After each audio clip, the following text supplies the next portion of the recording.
Base मानेको छु मैले यो डटलाई अबाकसको यो डटलाई मैले बेस मानेको छु भने यसको भ्यालु कहिले भन्न सक्नुहुन्छ यो बिटको भ्यालु कति होला oh my god many more hands okay सिद्धार्थले भन्नुस् त सिद्धार्थ भन्नुपर्ने हुन्छ यो कति हो यसको भ्यालु कति हो 1000 कसरी भयो हेर्नुस् है हामीले जब यो डटलाई बेस डट मान्यौं भने यहाँबाट हामी काउन्टिङ सुरु गर्छौं है प्लेस भ्यालु सुरु गरौँ 1 10 100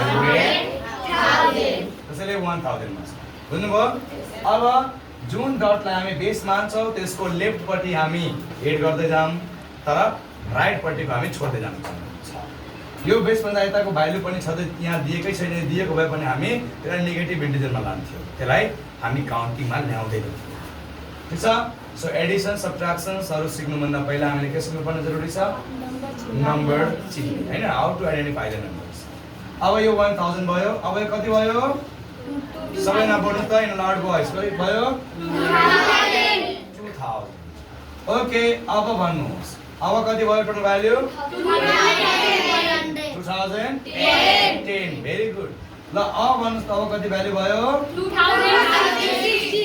2060 भेरी गुड तपाईहरुले आइडेन्टिफिकेसन बुझिराख्नु भएको छ ल बहिनी बस्नुस् त भाइ यहाँ हेर्नुस् टोटल कति 60 भयो यहाँ हेर्नुस् एकचोटि फेरि म भनिदिन्छु जो बुझ्नु भएको छैन अलि ध्यान दिएर बुझ्नु होला है ध्यान दिएर सुन्नु होला नबुझेको खण्डमा सोध्नु होला कि सर यो कसरी पोसिबल भयो भन्नुस् यहाँ हेर्नुस् मैले तपाईलाई पहिला नै भनेको छु जब यो अर्थ र हेभन जो पार्ट्स हुन्छ जसको बीचको जुन बीचको जुन बीट्स छ यो बीचको जुन यो जुन दिएको छ बोर्डर यसलाई हामी पोजिटिभ मान्छौँ अर्थात् यसले के गर्छ लिङ्क गर्ने गर्छ के गर्ने गर्छ लिङ्क नम्बर लिङ्क गर्ने गर्छ जोड्ने काम गर्छ जस्तै मानौ कसरी भयो म भन्छु ल जस्तै यो 1 2 3 4 अहिलेसम्म यो नेगेटिभ भ्यालुमा छ यी सबै बिट्स केमा छ नेगेटिभमा छ माथिको बिट्स पोजिटिभमा छ मैले तपाईलाई पहिला पनि भनेको यो यदि माथि गयो भने 1 हुन्छ यो 2 हुन्छ 3 हुन्छ 4 हुन्छ अर्थात् अर्थको सबै बिट्स 1 भ्यालुलाई समाप्त गर्छ तर माथिको यो 5 हुन्छ अनि यो 50 हुन्छ अनि यो 5 हुन्छ अर्थात् यो 5 को लेभलमा जान्छ अब भन्दाखेरि सुरुमा मैले के गरेको थिए मैले यो दुईटालाई माथि गरेको थिए हैन अनि फेरि एउटा योलाई माथि गरेको थिए अनि फेरि यसलाई माथि तल गरेको थिए अब हेर्नुस् यो प्लस भएको कारणले गर्दाखेरि पहिला हेर्नुस् त 1 10 100,000 10,000 so 1000 मात्र छ त 1 र 2 कति भयो 2000 प्लेस भ्यालु कति भयो यसको 2000 अब यसको प्लेस भ्यालु 2000 आयो अब यहाँ हेर्नुस् 1 र 10 यसको प्लेस भ्यालुमा 10 छ सो 10 छ त 1 10 जा त 10 भयो र 2010 अब माथिबाट यो प्लस भएको छ हैन 50 आएको छ तल so 50 र 10 जोड्दा 60 भयो 2060 नम्बर आइडेन्टिफिकेसनमा कुनै प्रब्लम छैन नि very good sit down okay ल अब यस्तै म एकजना बहिनीलाई सोध्न चाहम ल मानौ कि यो बिटलाई हामी बेस मान्छौं यो बिटलाई हामी बेस मान्छौं माने यो कति छ सोध्न चाहन्छु पुनः स्ट्यान्ड अप यो बिटलाई मैले बेस मानेको छु भने यो बिटको भ्यालु कति हुन्छ यो बिटलाई बेस मान्दा यो बिटको भ्यालु 100 हुन्छ हुँदैन यो नेगेटिभ इन्टिजरमा जान्छ यो बिटलाई मैले बेस माने भने लेफ्ट तिरको मात्र हामी हेर्छौं यो के भन्छ बेस पोइन्ट भन्दा यतापट्टिको काउन्टिङमा आउँदैन जति चलाए केही फरक पर्दैन छ यसलाई बेस मान्नु भने यतापट्टि हामी जान्छौं त्यो 1 10 100,000 त्यस्तै जान्छौं बुझ्नुभयो यसको औलाको पनि एक्ट हुन्छ है औलाको पनि एक्ट हुन्छ विभिन्न तरिकाले बटरफ्लाई एक्ट हुन्छ ठीक छ माथि पुलिङ एक्ट हुन्छ पञ्चिङ एक्ट हुन्छ सब कुरा हामी बिस्तारै सिक्दै जान्छौँ फर्स्ट दिनु अलि फर्स्ट भन्नाले तपाईको सबभन्दा पहिला बेसिकली जान्नुपर्ने जरुरी हुन्छ बेसिक कुरा ल बस्नुस् ठीक छ अब एडिसनको तर्फ जानुभन्दा पहिला एउटा दुईटा भाइ बहिनीसँग फेरि सोध्न चाहन्छु ल जस्तै प्रियांशु नानी stand up Priyanshu stand up यो बिटलाई हामी बेस मानेका छौं भन्ने यसको भ्यालु कति हुन्छ यदि हामी यो बिटलाई बेस मानेको छौं भने यसको भ्यालु कति हुन्छ भन्नु होला प्रियांशु अलि सोचेर विचार गरेर भन्नु होला कि हामी यसलाई यदि बेस पोइन्ट मानेका छौं भने यसको भ्याल्यु कति हुन्छ? अब आकाश लर्निङ इज रियली भन्दाखेरि यो अलिक फनी पनि छ, रमाइलो पनि हुन्छ है, अलिक इन्ट्रेस्टिङ पनि लाग्छ। यदि हामी यो बेस पोइन्टलाई यदि बेस मानेको छ यो पोइन्टलाई भने भन्नुहोस् यसको भ्याल्यु कति हुन्छ? सोचेर विचार भन्नुहोस्।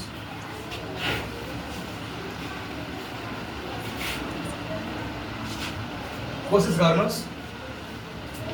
हुन्छ नानी हुन्छ?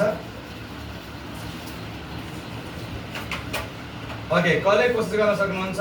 हात उठाउनुहोस् त।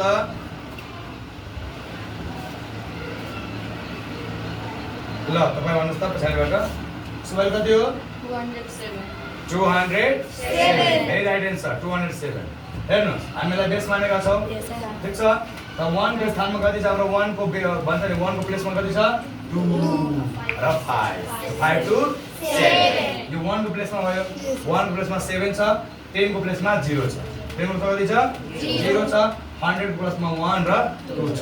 त 207। 207। भेरी गुड, तपाईले बुझिराख्नु भएको छ। अलिअलि पनि हेर्नु पनि प्रब्लम हेरिएको छ, ठिक भइहाल्छ। ल बस्नुहोस् बस्नुहोस्, बहिनी पनि बस्नुहोस्। ल एकजना भाइ अथवा बहिनीलाई म यहाँ बोलाउन चाहन्छु। को आउन चाहनुहुन्छ? हात उठाउनुहोस् त। यहाँ बोलाउन चाहन्छु। नम्बर म भन्छु, कुनै नम्बर भन्छु, तपाईँ यसमा देखाउनुहोस् कुनै एउटा बेस पोइन्ट मानेर। को आउन चाहनुहुन्छ? हात उठाउनुहोस् त। ल सिद्धार्थ तपाईँ। सिद्धार्थ हात बेलाउँदैको छ, आउनुहोस्। तपाईँ यहाँ 1205 लेख्नुहोस्। यसमा 1205 देखाउनुहोस्। के देखाउनुहोस्? 1205। यहाँ छेउमा आउनुहोस्। 1205 तपाईँको बेस छ यो, बेस पोइन्ट तपाईँको यो भयो, यो पोइन्ट। अब 1205 साइड बन्द गर्नु होला। 1205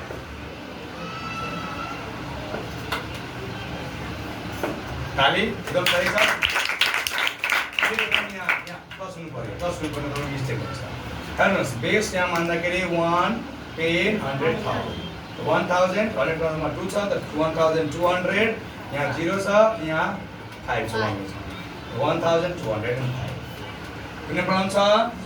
भेरी गुड। ल हेर्नुहोस् एकदम राम्रो छ। अब एकजना बहिनी ल Himani come on the board please, come on the board. तपाईँलाई लेख्नु छ 10,779। 10,000 अलिक छेउ गरेर लेख्नुहोस् ताकि हेर्नु पऱ्यो नि। 10,779 लेख्नुहोस्। तपाईँको बेस पोइन्ट यो छ 10,779। 779।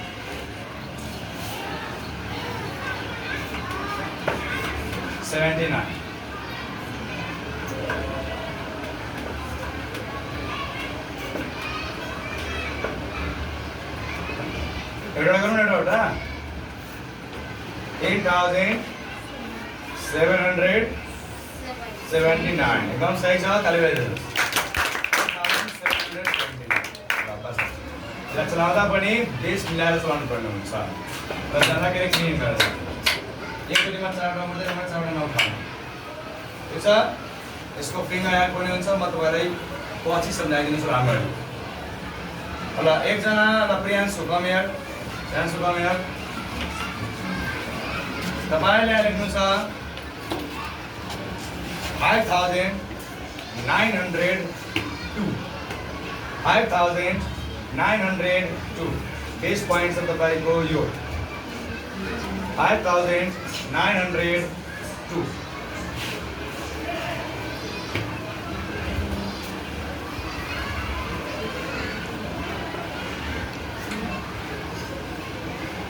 भएन बहिनी, भएन, यो रङ भयो। 5,902 लेख्नु छ।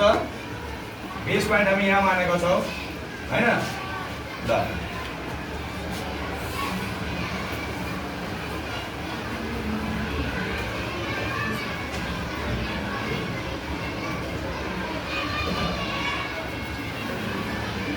5,902।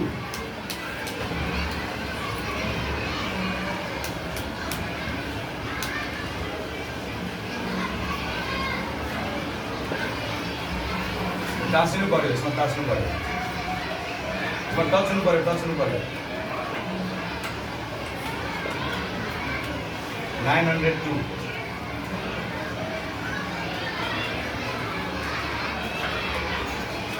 ठिक छ? ल ताली बजाइदिनुहोस्। राख्नुहोस्। 1 को ठाउँमा 2 छ हैन, 100 को ठाउँमा 5 6 7 8 9 छ।